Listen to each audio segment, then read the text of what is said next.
Grammy? No, the BAFTA. We talked about it. The BAFTA's the joke. Oh, God. It's not easy. Dude, I told you not to it up. The BAFTA is the most important part of the show. It's the funniest joke of the show. And you're like, over here trying to figure out when to stop the thing.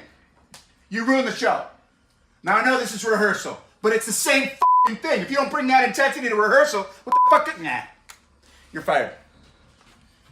Call Kevin James.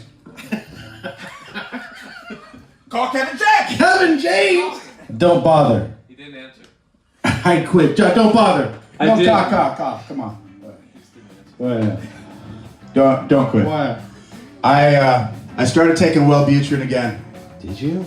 To try to like cut down on eating and also smoke nicotine and then it like raises my temper. It makes me like an asshole, and I have short-circuited, a short-tempered youth, and that's all on me. So don't quit. And then you know what I drank this morning. Oh my God, yeah. A Starbucks triple shot espresso. It was the espresso yelling at you. No one does that. I would never call him Kevin James. First of all, I don't even think he knows how to play guitar. Second of all, you're the man.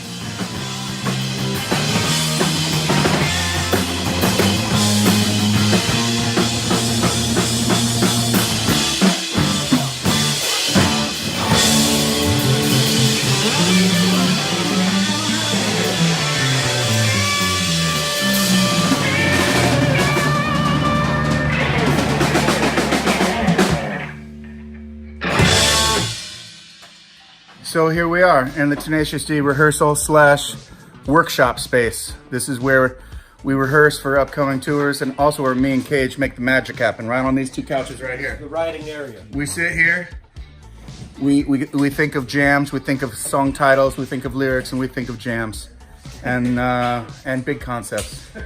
And that sculpture is made entirely of broken glass by a meth head who really loved Tenacious D. And it was cool. I wanted to throw it in the dumpster, but it was like, oh my God, so much methy work went into it. I was like, you didn't check out mine? Where's yours? See, over there. Oh, there's Kage's. Another broken glass meth sculpture. And I think it's actually made from broken glass that someone used smoked a meth out of a glass. I don't know. This right here is a jukebox that belonged to our favorite band, Urge Overkill. If you've never listened to Urge Overkill, I strongly suggest you get Supersonic Storybook and also Saturation, two of the greatest albums ever made.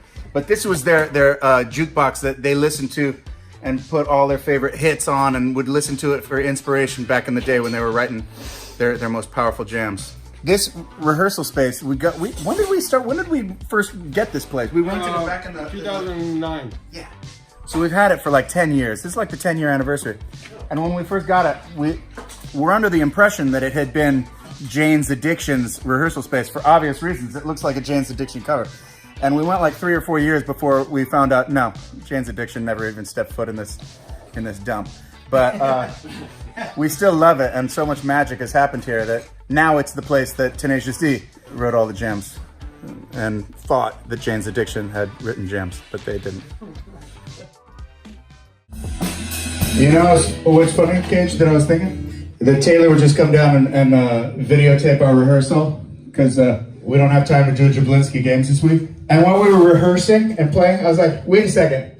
More people are going to see this rehearsal than we'll see our entire tour this year. Probably like a million people. So all of a sudden I was like, this is no rehearsal. I got to go full power gasket. I know. I put a little extra. Whoa. Wow.